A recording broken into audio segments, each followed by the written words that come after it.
Welcome to Midcurrent, one of the St. Croix Valley's newest churches. One of the questions you may be wondering is, does the world need another church? Does the St. Croix Valley, does Hudson really need another church? And honestly, the answer is no. But what we do think we really need is another kind of church. So Midcurrent was born to be just that, a different kind of church. It is a church for individuals and families who don't currently go to church or have never set foot in a church. It's for people who have given up on church or who haven't found a church that's helped them to see Jesus more clearly and follow him more closely. We knew there was a need to build an honest, authentic community where the real lives of real people were connected to the heart of a real God. And so each week as we gather together, we have an opportunity to create a meaningful church experience for anyone and everyone who walks through our door. For people who grew up in church and people who didn't. For people searching for something to be a part of and people who have been waiting and wanting to take a real step forward in their life and in their faith. We really believe there's a place for everyone at Midcurrent, including you. Especially you. In fact, we believe Midcurrent is the place to be, and we are excited that today you have decided to join us on this journey.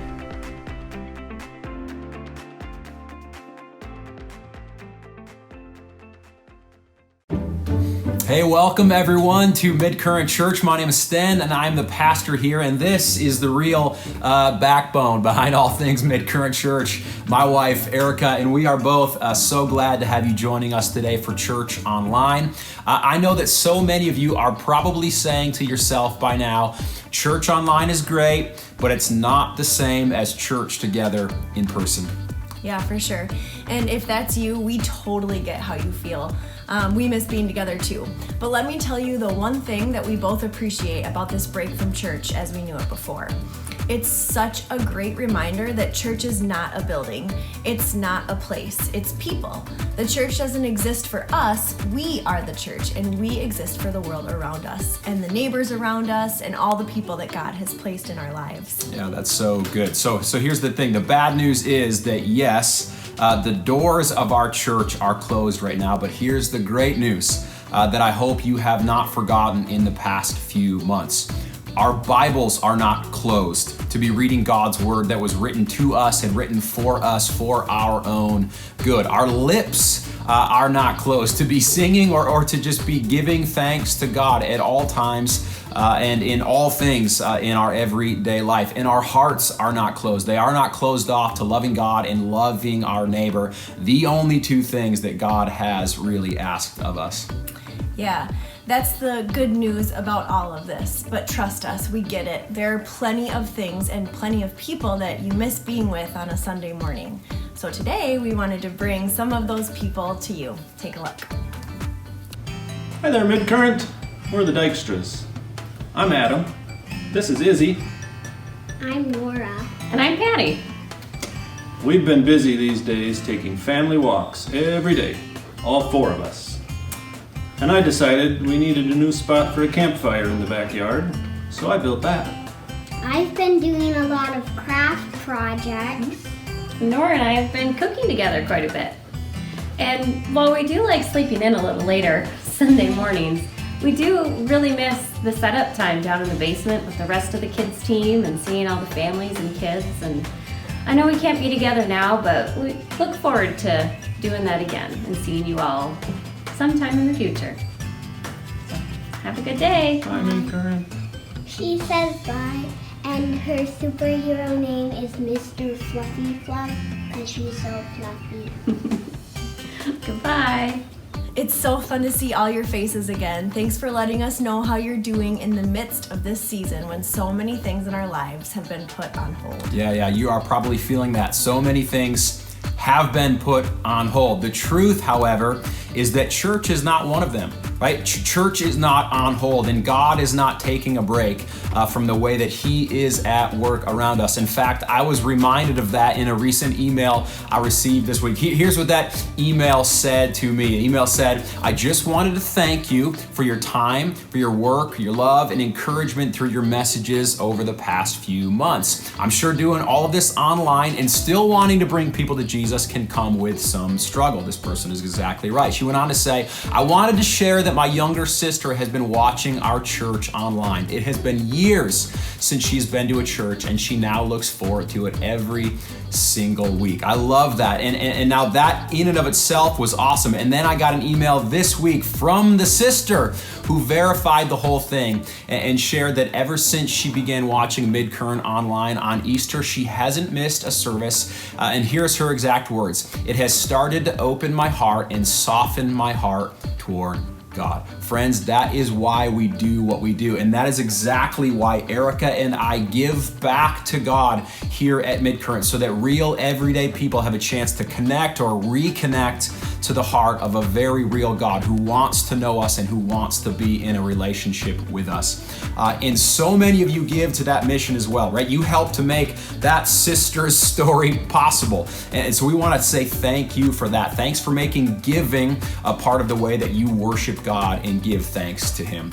Yeah, and if you want to do that today, you can give online at midcurrentchurch.org/give.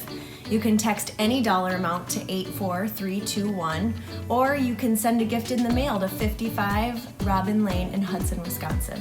All right, that's enough of us today. We want to keep this train rolling because our good friend James Brown is in the house today with the first of 2 bonus questions to our series, God Is That You? And he's got an incredible message to teach all of us today. He also has an exciting personal message to share with all of us today. I'm very excited for you to hear both. But before we get to that, let's prepare our hearts with a time of music that Brian and the rest of the band have prepared for us all.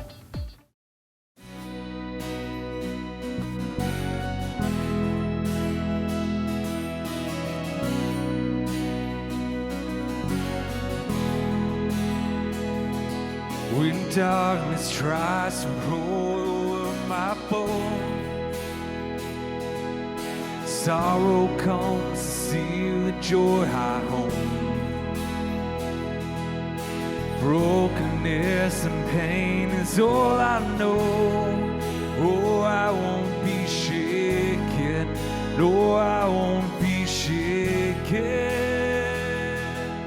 My fear doesn't stand a chance when I stand in your love. My fear doesn't stand a chance when I stand in your love. My fear doesn't stand a chance when I stand in your love.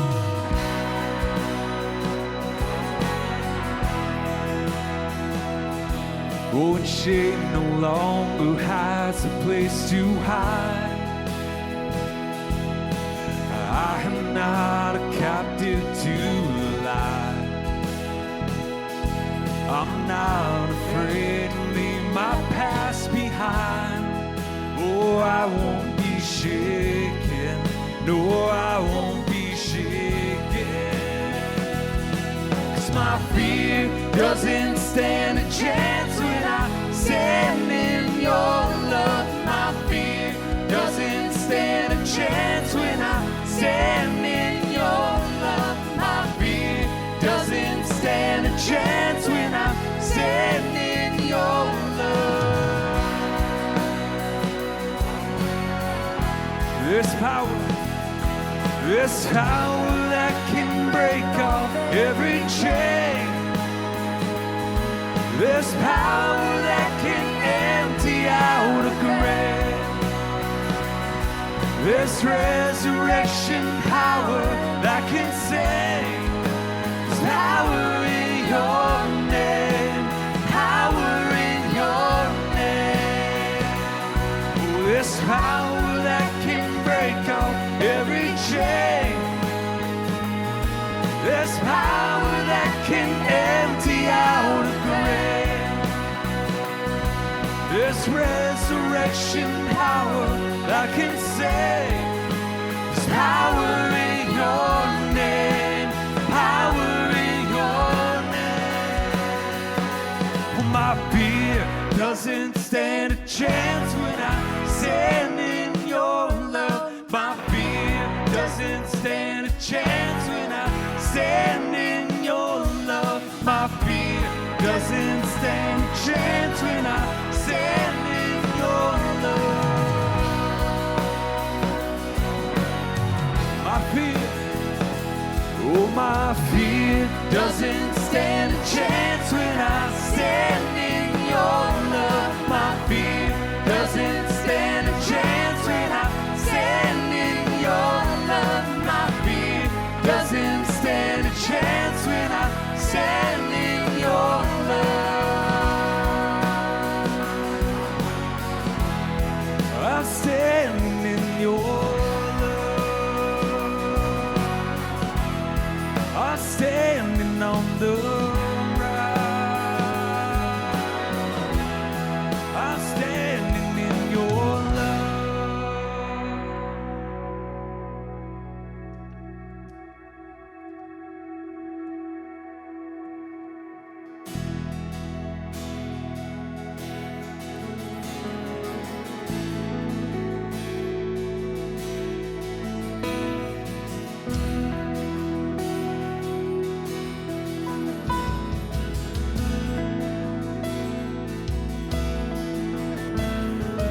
How can I say it as well when my voice can barely speak?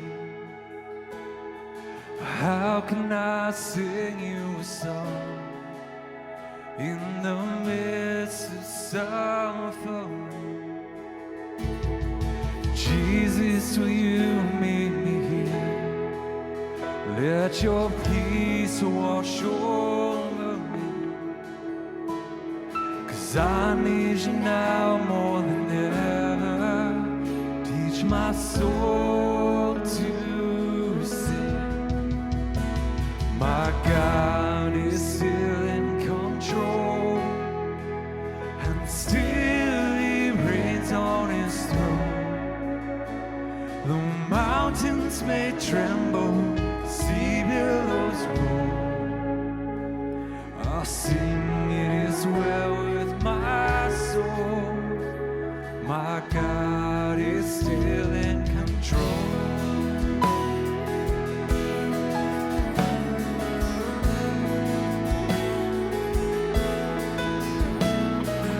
You have not left me alone, though the world has let me down. All my sorrow and pain, I will trade it for a crown. Thank you for staying with me when the night is closing in. Whatever my lot, you are still God. I will sing again. My God is still in control, and still He reigns on His throne. And though mountains may tremble, sea billows roll, His will with my soul. My God is still in control.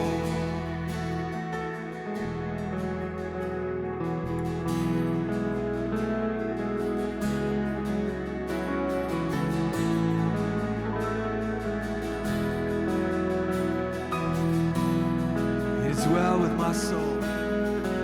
It is well with my soul. It is well with my soul. It is well with my soul.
sing it is well with my soul. My God is still in control. My God is still in control. My God is still in control. And still he reigns on his throne. The mountains may tremble, sea billows roar. I'd sing it is well with my soul. My God is still in control.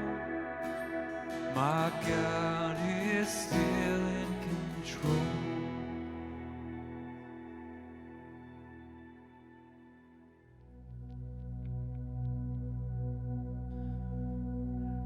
And there will be times in life when we are in that space between, where we don't know where to place our footing and we don't know what to hold on to in this world. What we should be doing in a particular situation or in a season of life. And God is telling us, don't worry, you will be okay. I am here with you. And this song that we're about to sing says that there's another in the fire with us. There's another that's holding us through all the tough seasons of life and who is urging us to keep pressing forward. The song says that there's a joy in every battle because I know that's where you'll be. This song is a declaration saying that no matter what happens in life, I'm not bowing down. I'm not going to give in to what the darkness wants. I choose to stand tall and to stick to the promises of God. And that's powerful stuff. And we need to learn to preach the gospel to ourselves in tough seasons of life. It's only then when we're able to preach the gospel to ourselves that we can in turn preach the gospel to each other and encourage one another to not give in to what the world wants. We need to build up these types of biblical friendships in our lives that will push us forward to the victory that God has planned for us.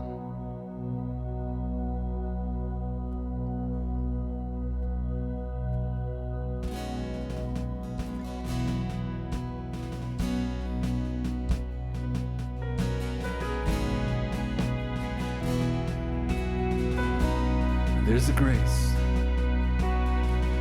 There's a grace when the heart's under fire. Another way when the walls are closing in. When I look at the space between where I used to be and this reckoning, I know I will never be alone. There is another in the fire, standing next to me. There is another in the water, holding back the sea. Should I ever need reminding of how I've been set free, there is a cross that bears the burden where another died for me. There is another in the fire.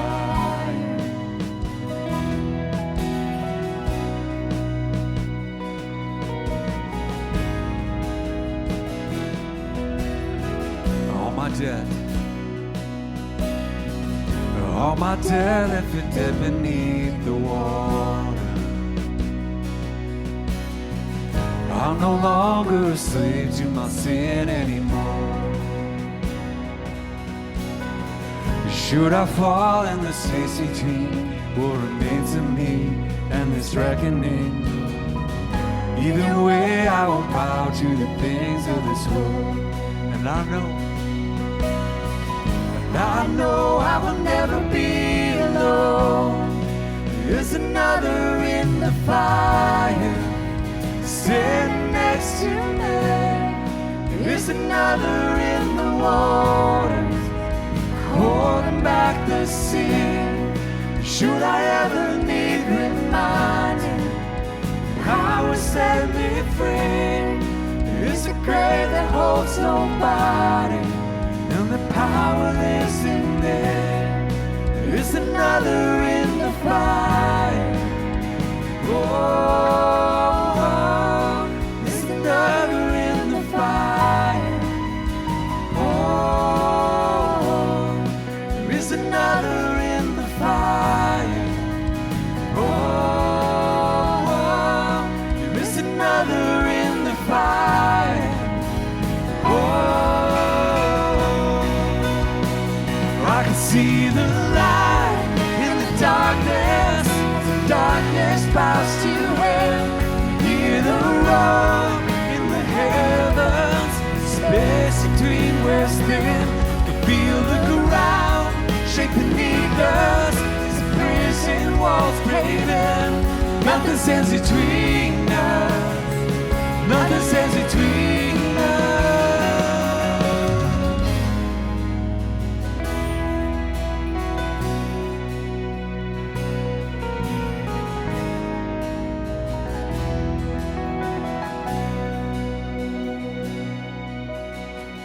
There is no other name but the name that is Jesus. He who was and still is and will be through it all. So come what may in the space between all the things unseen and this reckoning, I know I will never be alone. I know I will never be alone. There's another in the fire, standing next to me. There'll be another in the waters, and he's holding back the seas. Should I ever need reminding how good you've been to me? I'll count the joy from every battle, 'cause I know that's where you'll be. I can see the light in the darkness. So darkness bows to him. You hear the roar in the heavens. Space between west and feel the ground shake beneath us. As the prison walls cave in. Nothing stands between us. Nothing stands between us. Another in the fire, standing next to me. There'll be another in the waters, and he's holding back the sea. Should I ever need reminding, good you've been to me. I count the joy from every battle, 'cause I know it's where you'll be. I count the joy from every battle, that's where you'll be. I count the joy from every battle, 'cause I know it's where you'll be. I count the joy from every battle, 'cause I know it's where you'll be. I count the joy from every battle, 'cause I know it's where you'll be. God, we give you thanks that wherever we are, we know you are with us. God, no matter what the situation we may find ourselves in, your presence is overwhelming. Lord, we thank you so much for that love that you have for us, that you were willing to send your own Son to take the sin of this world to the cross and to leave it in the grave, so that we can stand with confidence and hope of a brighter future and hope of a life eternal with you, the Father. Lord, we thank you so much for that act of kindness through your Son, Jesus, in whose name we do pray. Amen.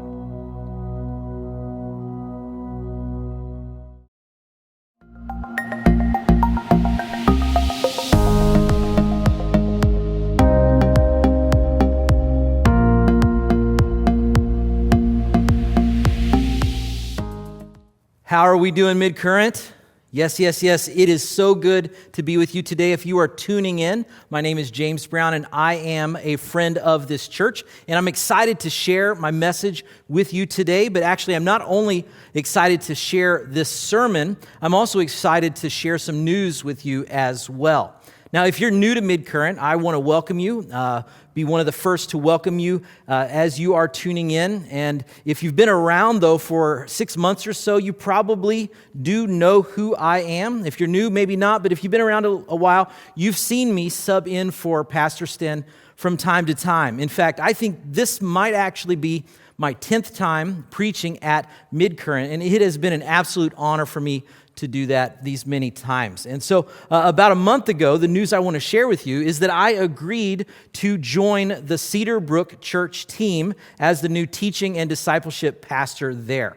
And so my primary responsibility will be to prepare and to preach sermons on the weekends, as well as develop a process to help people take the next step in their faith journey. And I couldn't be more excited about this opportunity to partner with this incredible church and their incredible staff, as well as their volunteers, to be part of inspiring people to follow Jesus where they live and where they work and where they learn and where they play in Menominee and all around the world. Now, you may not know this, but this news that I'm sharing with you is sort of significant for this church because Cedar Brook actually helped plant Midcurrent a few years ago. In fact, the church that I'm going to serve is the church that Sten was serving at before he started Midcurrent. And I'm looking forward to finding all kinds of new creative ways to continue partnering as both churches move into the future.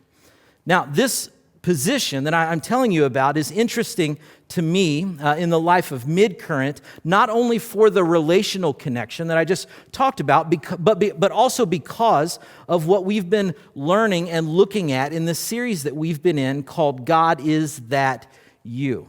Now, Sten decided to do this series because every single one of us at some moment, in fact, probably in a lot of moments throughout our lives, we come up against decisions that we have to make. We may have a lot of time to do it, or maybe not a lot of time. Maybe we have to do it quickly, but we have to make decisions. And what we choose to do with these decisions is incredibly important for our lives. Why?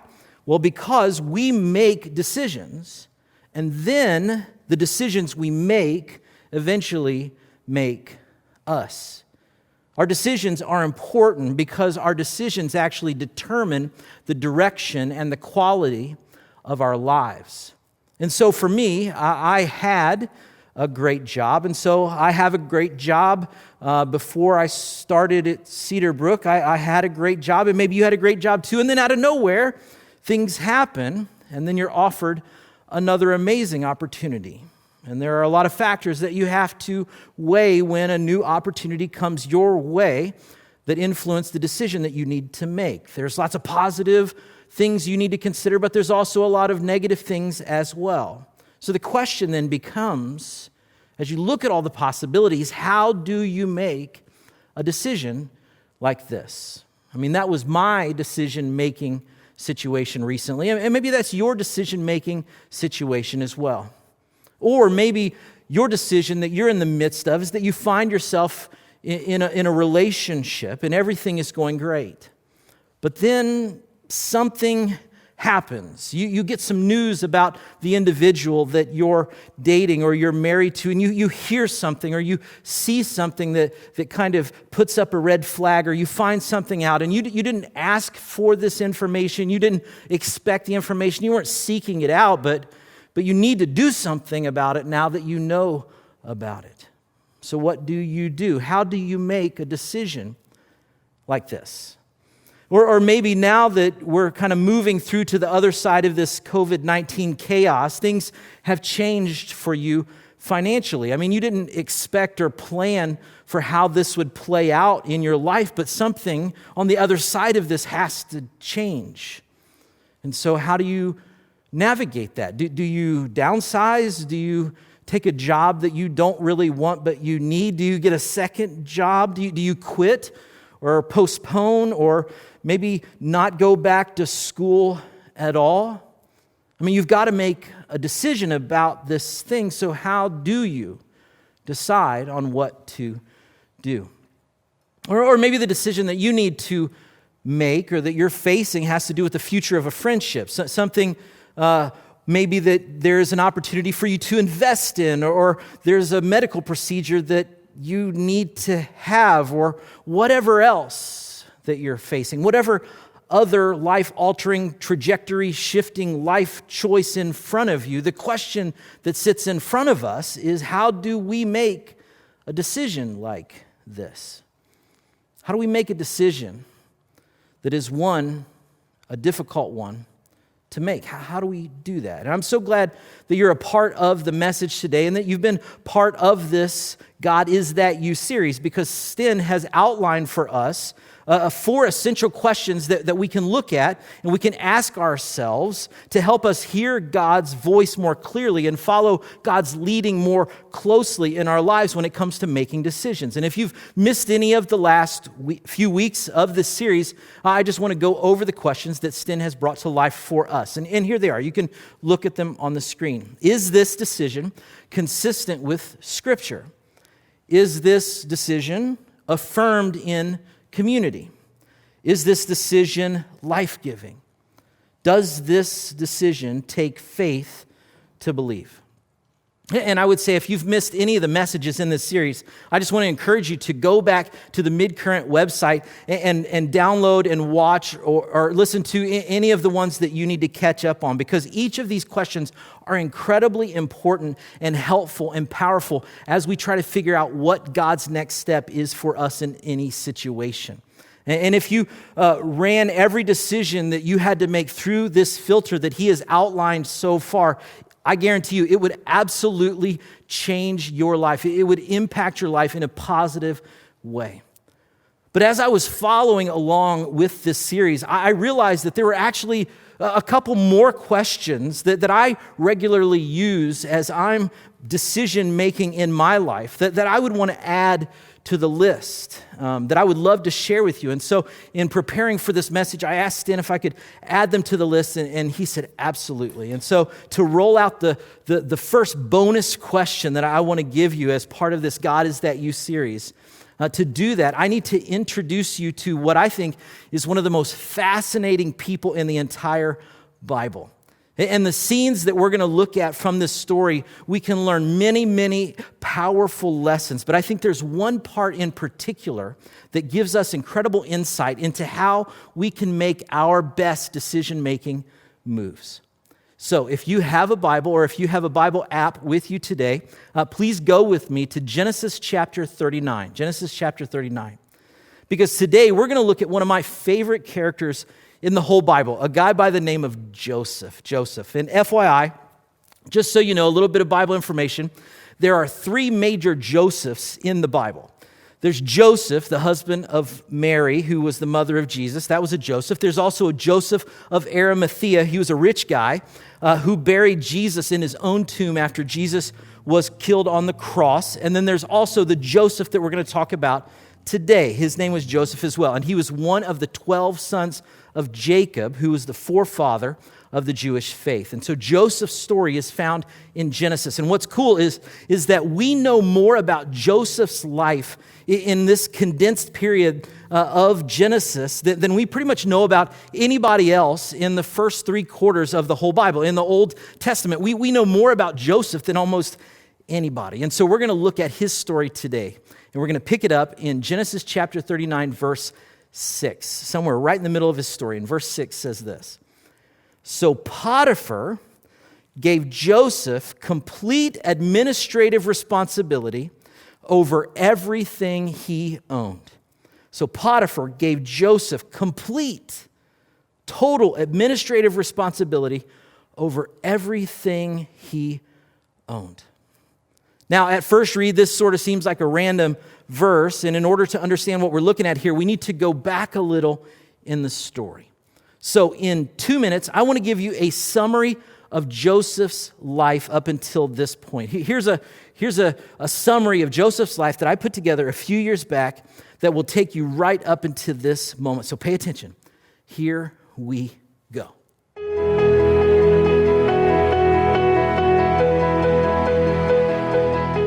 There is so much detail about Joseph's life in the Bible. Let me just give you some of the important highlights. Now, Joseph's story takes place in 1850 BC when Joseph was 17 years old. He had 10 older brothers and one younger brother. There were 12 sons in his whole family. His older brothers were jealous of him because his father, Jacob, seemed to like him a little bit more than the other brothers. Dysfunctional. So one day when Joseph was 17 years old, he went way far away out to the pastures where his brothers were taking care of the flocks. When his brothers saw him walking up, they started having a discussion. And if you think you have sibling rivalry, you have no idea. Here's how the discussion went. Should we sell him or should we kill him? Should we sell him or kill him? All in favor of selling? All in favor of killing? Now, since the vote wasn't unanimous, they decided to strip Joseph of his sweet coat that Daddy gave him and throw him into a well and think about their decision overnight. Shortly thereafter, they sell him to some slave traders who are heading off to Egypt. To cover this transaction, dare I say transgression, they cut up Joseph's Technicolor dream coat, put some blood on it, and tell their dad that Joseph has been killed, thinking they would never see him again. Foreshadowing. Now, as for Joseph, he eventually makes it to Egypt, and the slave traders auction him off to a guy by the name of Potiphar. Sweet name! This guy Potiphar, sweet name, is the captain of Pharaoh's bad to the bone, buff, I would break you bodyguard. So Joseph ends up in the home of a wealthy Egyptian, but he's still a slave. So Joseph takes his slaveness seriously, and over time Potiphar recognizes that Joseph is an unusually gifted guy and begins to give him more and more responsibilities. And after a while, Joseph is put in charge of Potiphar's entire household. That's why the Bible says in verse 6, so Potiphar gave Joseph complete administrative responsibility over everything that he owned. See, I told you that I could do it. Wow, right? Some of you wish all sermons move that quickly, right? Now, I do as well. Back to verse 6, though. It says, so Potiphar gave Joseph complete administrative responsibility over everything he owned. With Joseph, look at this, with Joseph, Potiphar, he didn't worry about a thing except what kind of food to eat. Which to me, as you look at Joseph's story and read these verses, it sounds like things are working out really well for Joe here. But then he is forced, right after this, is forced into one of these sudden surprise decision-making moments. Look at the last line in verse 6. It reads, Joseph was a very handsome and well-built young man. You can pretty much guess where this is going, right? Verse 7, and Potiphar's wife soon began to look at him lustfully. Come and sleep with me, she demanded. Look at verse 8. But Joseph refused. Now, if you are taking notes at this moment, please write this down because here is the bonus question number 1 of this series. Here's the question, whenever we're making a decision that we need to consider. What story do I want to tell? With my life, what story do I want to tell? What story do I want to tell? Why is this question to figure out what God is up to in our lives so important? Well, I'm glad you asked, because this is an important question because of this truth. Every decision that you make makes it into your story. Every decision you make will eventually make it into your storyline. And Joseph knew what so many of us forget so much of the time, that no matter how big or how small the decision, every decision matters in some way. We make our decisions, and then those decisions eventually begin to make us who we are. And this is true because every decision we make, it makes it into our story. So in this moment, Joseph's got 2 choices. He's got 2 stories that he can write with the situation that is presented to him. Number 1, God rescued me. Potiphar trusted me, and then I slept with Potiphar's wife. That is a storyline that could play out in this moment. Or there could be another storyline. God rescued me, Potiphar trusted me, yet I stayed faithful. And both of these choices, you need to know, have a huge cost. So how does Joseph make this sort of difficult decision? Now check it out, because this is so incredible. The answer to that question is found in verses 8 and 9. And what he does in this moment, I think, is absolutely brilliant. What he does in order to gain clarity around the direction that he needs to take and the decision that he needs to make, what he does in this moment is absolutely genius. So look at it again. What does he do? When the pressure's on and he's forced to make a decision, what does he do? He starts rehearsing his story to this point. Look at verse 8 again. It says, but Joseph refused. He refused her advances at him. He said, look, he told her, my master trusts me with everything in his entire household. As he's rehearsing his story, he's pointing to the relationship that he has with Potiphar in this moment. But not just the relationship, he rehearses other parts. Look at verse 9. No one here has more authority than I do. He starts talking about the opportunity that he's been given and the blessing that he has in his life. He goes on to say, Potiphar, he has held nothing from me except you because you are his wife. How could I do such a wicked thing? He starts rehearsing the importance of the morals that he has in his life as well. And then he says, it would be a great sin against God. As Joseph's rehearsing, he points to his faith and the importance of that connection that he has with God. Midcurrent, this is so great. This is so great. You see, by rehearsing his story in this moment, he is forcing himself to ask and answer a question. In light of my story so far, up against the backdrop of the relationships that I have in my life, up against the backdrop of the opportunities and the blessings that I've been given, against the backdrop of the morals that I have, the way that I have been raised, against the backdrop of my faith, against the backdrop of all of those things, moving forward with that backdrop, what story do I want to tell with my life?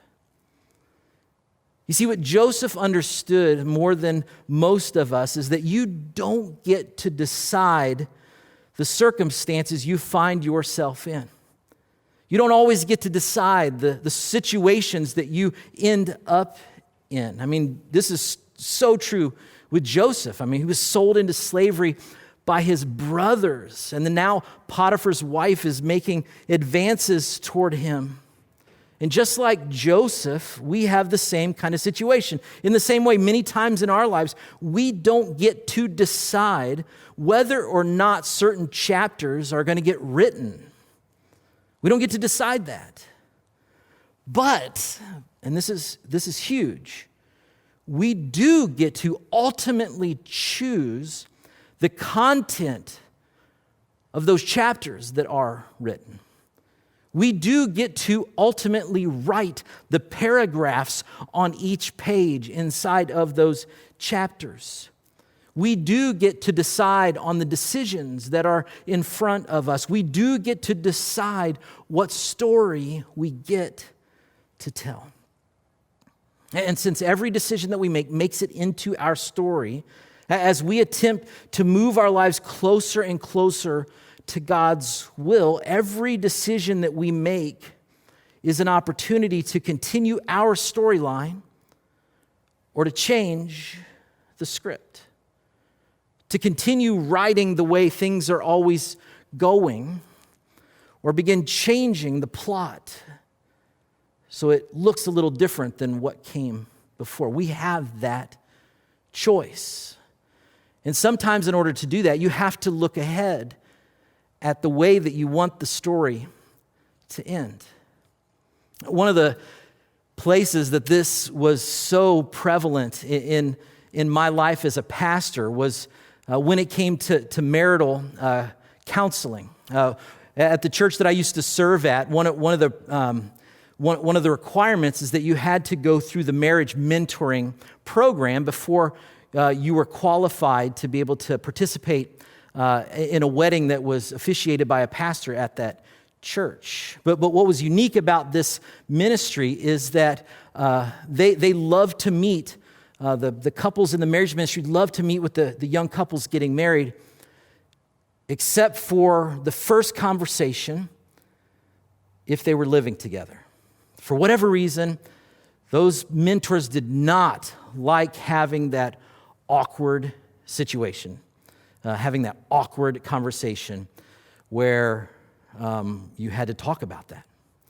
But since I was not born with the awkward gene, I was more than happy to have that conversation with everyone that wanted me to do a wedding, because my heart in this is that I wanted what was best for them. As a pastor, I wanted to put them in the best possible position, not just to have a great wedding day, but to have a great marriage together. And what we know statistically is that individuals who are living together before they get married, that those individuals have a higher rate of divorce than those who don't. And so when I would get together with these couples to have this conversation, this very uncomfortable conversation, as they were shifting in their seats, as the pastor was bringing up their sex life, no one wants to talk about this, right? But it was so important to talk about. And what I would say to them in this moment was this, is that someday you are going to have a child, probably. And I had strategically placed on my desk a picture of my daughter, and I would show them, this is my daughter, Gianna, and you're going to have a daughter or a son, most likely, at some point in your marriage. And I want you in that moment, as you have this child, to project out 20 years, to look ahead 20 years, and think about a moment where they come to you and they say to you, you know what, Dad? You know what, Mom? I've met so-and-so. We love each other, and we are going to move in together. Project yourself out to that moment, I would tell the couple. And then I would ask them, when that happens, what story will you tell them in that moment? You have an opportunity to tell a story in that moment. What will you say to them? What will you say? You know what? You know, your mother and I, or your father and I, we did the same thing, so not much to say there. Or will you say, you know what? We had this really awkward, bizarre conversation with Pastor James where he brought this thing up and we didn't want to talk about it, but you know what? We recognized that what we were doing was not God's best for us, so we decided to separate until we got married, and that is the path we chose. We weren't headed on the right path, but our story is that we moved to another path. But more commonly, what would happen is that maybe nothing would change and then nothing was ever said. There was no story that would get told.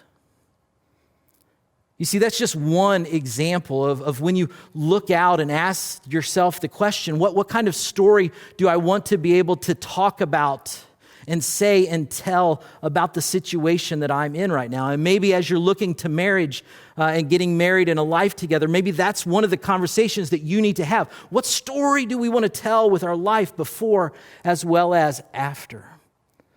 Or maybe the story that you're looking at talking about right now has to do with a divorce, that you have gotten a divorce and now you're looking at maybe getting remarried.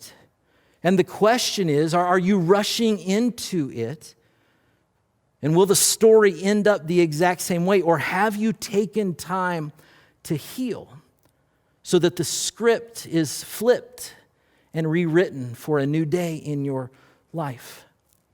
Maybe it's not about that. Maybe it's about your finances. That the story that you're currently telling right now is that you spend and you live and there's nothing left. Or there's an opportunity to tell a different kind of story where you live like no one else right now, today, so that you can live like no one else is living tomorrow. You can live like no one else is living today, where you're saving and investing and giving generously. Doing that today so that you can live like nobody else is living tomorrow. That's a different kind of story that you get to tell. Or maybe your story that you're looking at is about the type of activities that you're going to participate in your upcoming freshman year of college. Or the job that you're about to take or you're about to leave and why you're about to do that. The story that you need to talk about or tell has to do with the church that you've chosen to be a part of, or the friendships that you have and why they're there in your life, or the faith that you've chosen to follow, or the ethics that you hold to, or whatever else. You see, every decision that you make eventually becomes an opportunity to continue the storyline that you're in, or begin to write a new story altogether, to change the script for the better.